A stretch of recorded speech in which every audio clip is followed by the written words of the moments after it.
Richard Nelson here with the Commonwealth Matters. Thank you so much for joining us. If you haven't heard, we are hosting a conference in Louisville on the topic of family and societal flourishing. That will be September the 16th. And the reason I mention that at the outset is because that is the impetus for this program. We're going to talk about the importance of family and the benefit it brings to not just individuals and children, but to society as well. So let's begin. Family is nearly a universal priority and important in nearly every nation. Now, that's according to a study from the European Values Study and the World Values Survey. A large majority of the people worldwide declare that family to be very important in their lives. In fact, it's above 80% in nearly every country across the globe. Now, according to a survey by Pew Forum in 2023, nearly 3/4 of U.S. adults, that's 73%, rate spending time with family as one of the most important things to them personally. Now, that's regardless of how much time they actually devote to spending time to family. So, theory and practice sometimes don't match up. But 9 in 10 Americans in this survey say that they view it as one of the most important things or is very important, but not the most important thing. So, bottom line is it's important to Americans here. So, the question I'd like to pitch to you all is we value families, at least we give it lip service, but do we understand how important families are for human flourishing? Do we understand how important families are to the spouses, male and female, and to children?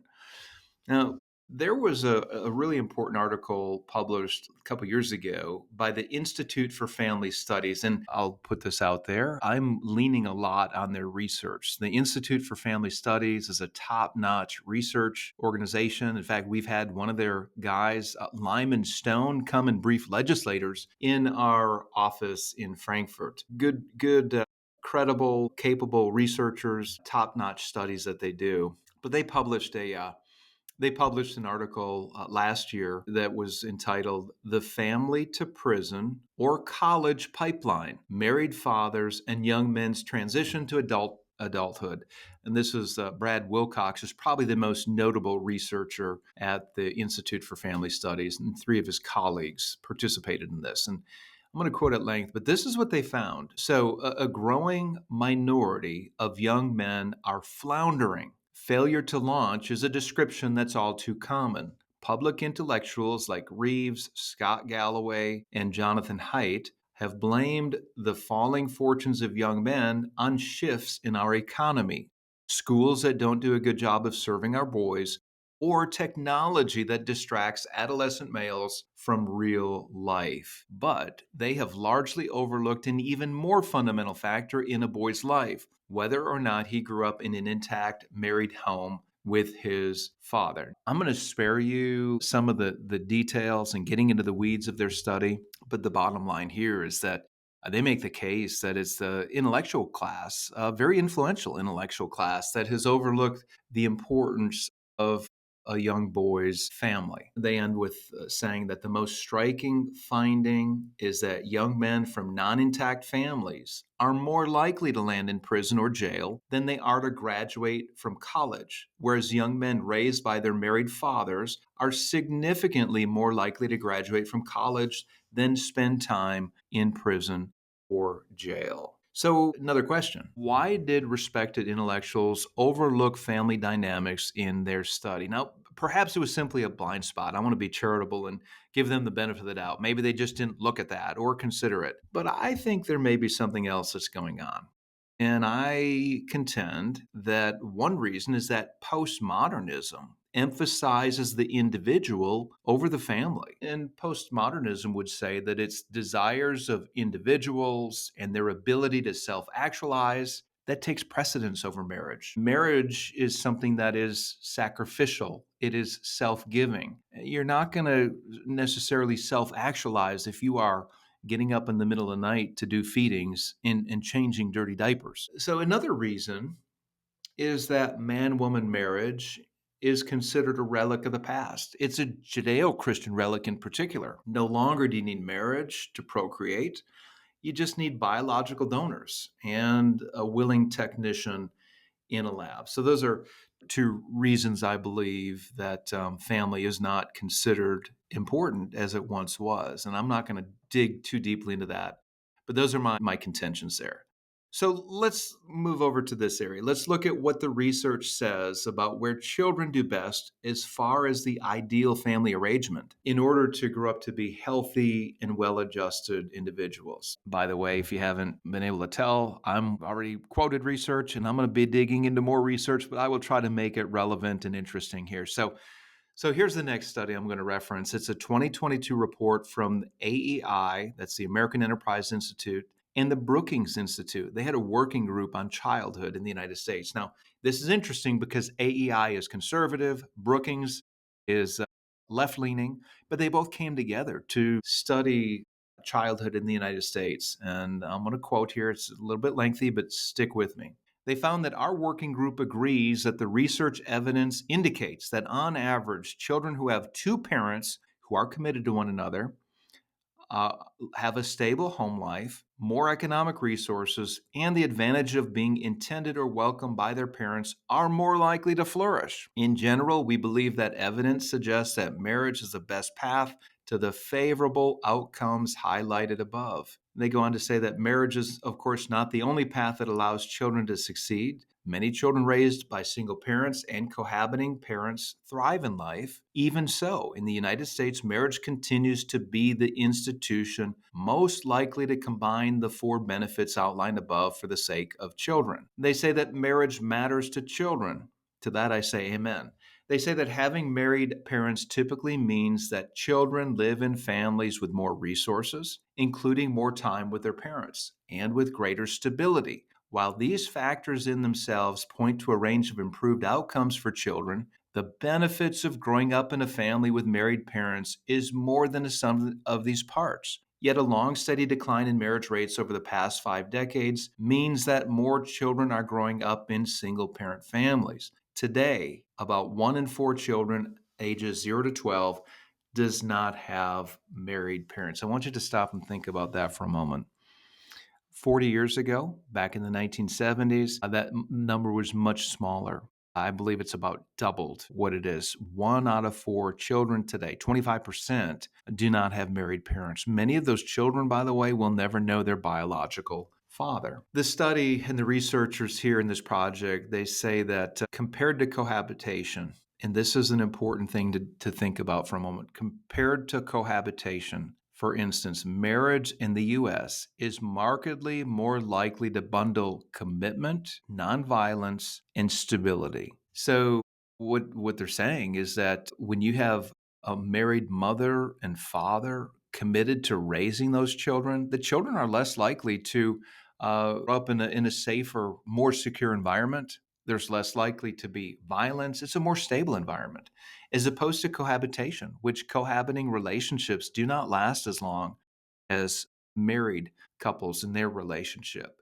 And the goal here is to provide stable, safe, healthy environments for children, incubators, if you will. This is something incubators are used to hatch out bird eggs. Now, the family home is more than just a nest, and children are much more precious than baby birds. But there's a similar idea. You need the factors and the conditions right for raising healthy children, and marriage is that significant factor that leads to healthy children. They go on to say this, that there are many reasons why children raised by married parents are more likely to flourish compared to children raised in single parent families. For example, children in married parent families have access to higher levels of income and assets, more involvement by fathers, better physical and mental health among both parents, more family stability, and they say there are many other factors as well. So consider a few of the benefits to children who are in married two-parent families, mothers married to their fathers.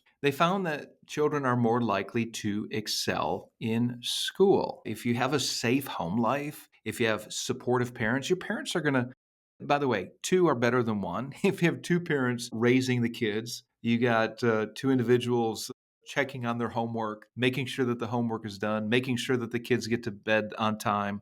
It's just easier to parent when there are two involved instead of a single parent. And this is not a criticism, by the way, of single parents. For many single parents, they didn't have a choice in it, but they are doing the best that they can to raise that child. But married two parent families are the ideal. And for children in those families, they are more likely to excel in school. Family structure has impact on social and behavioral outcomes related to schooling. So, kids in married, intact, two parent families have fewer school suspensions, less contact from the school regarding a child's behavior, and then whether or not a child drops out of high school, less likely to happen if there are married two parent families. Children who live in homes with married parents are more likely to attend and graduate from college. Not a surprise there because many married parents today have either one or both have some college education. Families enjoy markedly higher income and lower risks of poverty and material deprivation. I think part of this is because when you have two parents committed in a marriage, they're more likely to be of one mind, to work harder. They have the ability to work harder. They have the ability to cover for one another, to encourage each other on, whether it's to go back to school or maybe to take an extra job to help make ends meet. They're working as a unit. They're working together to provide a safe and financially stable situation for their children. So they are moving up the economic ladder, and this benefits children. Hi, Richard Nelson here with the Commonwealth Policy Center. Have you found yourself frustrated and angry about the direction of the country? Maybe you're watching Fox News and you see what's happening in Congress or in other parts of the country. Let me encourage you to turn your frustration and energy into a positive direction. Have you considered running for local office? And listen to me for a minute. You can have a greater impact on local elections and on policy decisions if you serve in local government. School board, for example, they set curriculum decisions and tax policy. How about city council or fiscal court? These are very important elected offices where you can have a positive impact on. Consider running for local office. CPC is bringing candidate training events all across the state, and we'd love for you to join. If you've ever felt called to run or interested in running, come on and join us. You can find out more information at the Commonwealth Policy website at commonwealthpolicycenter.org. Go ahead and check it out, and we hope to see you in the fall. Children under the age of 12 living in single-parent homes are much more likely to be in poverty than children in married parent families. Again, just a footnote here, what I'm sharing, these important points, these are all corroborated through various studies, sometimes multiple studies that have found what I am sharing with you. This study at AEI and Brookings found that the quality of life, of family life, is crucial for the well-being of children. And not just the structure and stability of their family lives. They said that children do better when they receive high levels of affection, attention, and consistent discipline from their parents. However, and by contrast, children exposed to authoritarian and abusive parenting or to high levels of conflict between their parents are more likely to suffer regardless of their family structure. So that's an interesting subpoint that hopefully it's a healthy marriage where husbands and wives are working together. They're on the same page when it comes to spending time with their children, when it comes to disciplining their children. Hopefully they're creating a safe environment for their children. Because if they're not, then it doesn't work out so well for the kids. They have lower performance in other areas. They did find this, that on the other hand, divorces involving children, when there are low levels of conflict, perhaps one parent is depressed, the parents have grown apart, or one of the parents has had an affair, they are more likely to make children worse off. And again, this is a continuation of the previous point that if children are in unhealthy homes where the parents are not on the same page, where the couples are not loving and nurturing one another, it's not going to help the kids.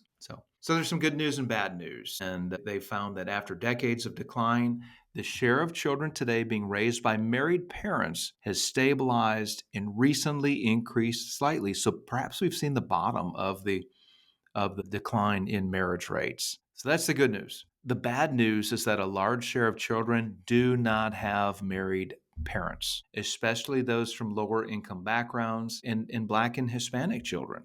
And this puts them at a disadvantage. And by the way, friends, this is something we should all care about. As citizens and as Christians, we should care about those who are struggling, those who are at a disadvantage, and we should encourage uh, marriage formation. We should encourage fathers to take responsibility for their children. So there's some social pressure there. Let's talk about some policies that can foster a marriage culture, and there are many of them. I would argue that many policies have been put in place, particularly at the state and federal level, that have undermined a marriage culture and that have undermined family. I'm going to talk a little bit more about that towards the end of the program. But there have been well intentioned policies to help single moms or to help children where the father is not needed, or the responsibility and burden of caring for those children are taken away from the father. So, according to the Institute for Family Studies, they advocate to reduce marriage penalties in means tested programs. Now, that's a lot of policy talk and whatnot. And it means tested programs are simply like Medicaid, the earned income tax credit. This is based on your income. And if you're below the poverty line or near the poverty line, then you're eligible for these programs. Another one is SNAP, the Supplemental Nutrition Assistance Program. It used to be called food stamps. What has happened is that low-income couples who are on any of those programs, again, Medicaid, the Earned Income Tax Credit, SNAP, if you have poor individuals who choose to marry, it's going to hurt them financially. They get some of these supports taken away from them for simply being married. And that was referring to a study done in 2005. According to that same study, they found that 70% of American working families with young children and incomes in the second and third income quintiles face marriage penalties related to Medicaid, cash welfare, or SNAP receipts. Now, those penalties, and they go on to say, they can reduce the odds that lower income couples will marry. One survey found that almost 1/3 of Americans ages 18 to 60 report that they personally know someone who has not married for fear of losing means tested benefits. So here's a simple fix. If you want to encourage marriage formation, allow those benefits to stay in place and allow them to stair step up. Perhaps increase the income eligibility so that they can keep more of their resources saved while they're still on various government supports, instead of pulling the rug out from under them at the very beginning and saying, if you get married, you're going to lose all of these or a significant portion of these. If we really want to foster a culture of marriage, this is a simple thing that can be done. We tweak the means tested programs and we encourage marriage formation with those who are in the lower socioeconomic strata, allow them to stair step up. Now, Institute for Family Studies talks about Congress and they talk about something being done there. And I guess that's where it needs to be done. I'm not a big fan of things being done at the federal level, I would argue. And what I've seen is that the more that the federal government's involved with, the more that it has its hands in, the less likely it will be a success when it comes to things that can be done at the local level and state level in particular. Anyways, FS recommends that Congress minimizes the marriage penalties by increasing the thresholds for means-tested programs for married parent families, especially those with young children. They argue that Congress should experiment with waivers that would allow state and local governments to try innovative approaches to reducing marriage penalties or passing secondary earner deductions for low to moderate income families. So IFS is interested in finding ways to help those who are single with children, not in a marriage,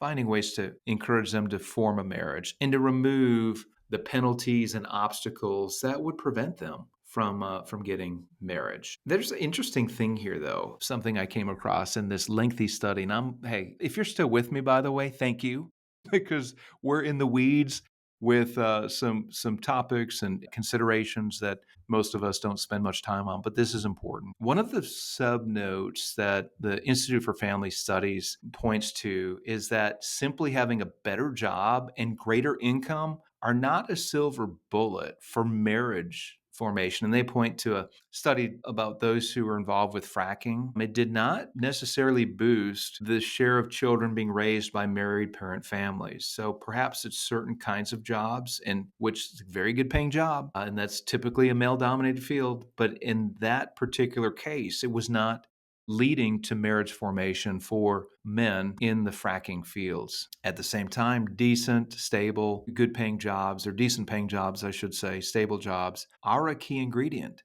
for young adults considering marriage. Here's another element to fostering marriage culture. Young adults should be prepared before having children. Brookings Institute scholars, and again, interesting because the Brookings Institution is a left-leaning organization. Ron Haskins and Isabel Sawhill of Brookings came out with something called the Success Sequence several years ago. And this is where young adults are encouraged to pursue education, work, marriage, and parenthood in that order. Here in Kentucky, there's a legislator that is advocating teaching the success sequence in our public schools, where young children are discouraged from certain vices, bad activity, bad habits, and encouraged to pursue education, work, marriage, parenthood, again, in that order. And then researchers at Brookings say that all aspects of society should encourage young adults to plan and to be mentally, financially,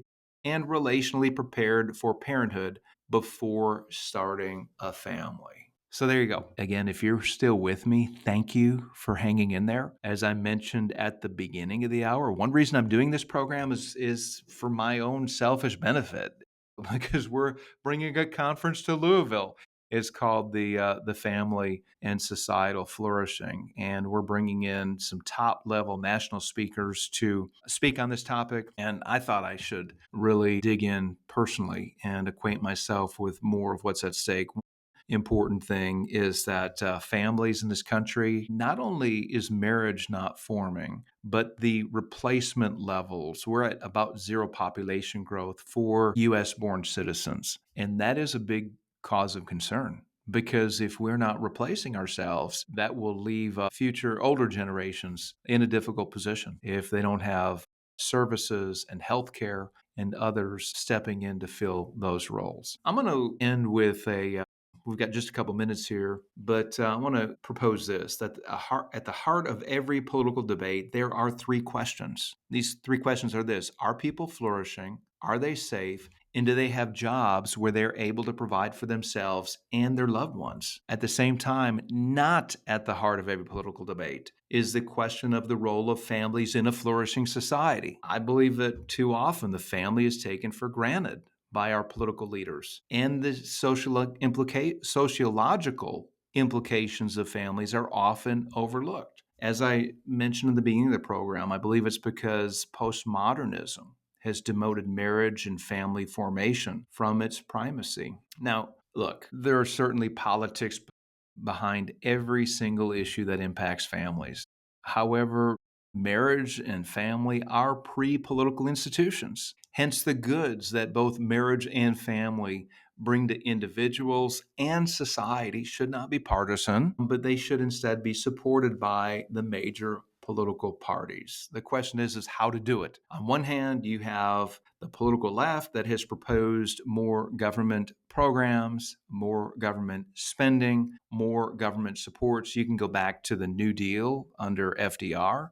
You can bring it up to the 1960s under Lyndon Baines Johnson's Great Society, where we got a lot of the social programs. Those were intended to be safety nets, by the way, for the poor. But unfortunately, and as I've already mentioned, many of these safety nets have become snares for people who want to better their lives. On the political right, you have those who are arguing to shore up the institutions of marriage and family, to remove obstacles, as I've shared earlier. And of course, that's where I'm coming from, to make the case to remove obstacles for marriage formation and to encourage, again, family formation, childbearing, things like increasing the child tax credits. So those are some things to consider. A couple thoughts. Parenthood is hard.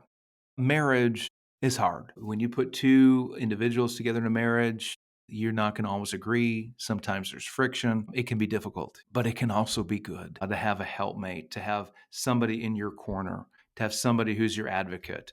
Again, parenthood, it's hard. You're going to lose some sleep. You're going to take the kids to the ball games and dance practices. You have to endure the terrible twos and the temperamental adolescent years. Parenting is hard, but it's good. Both marriage and parenthood are things for individuals, and they're good for society.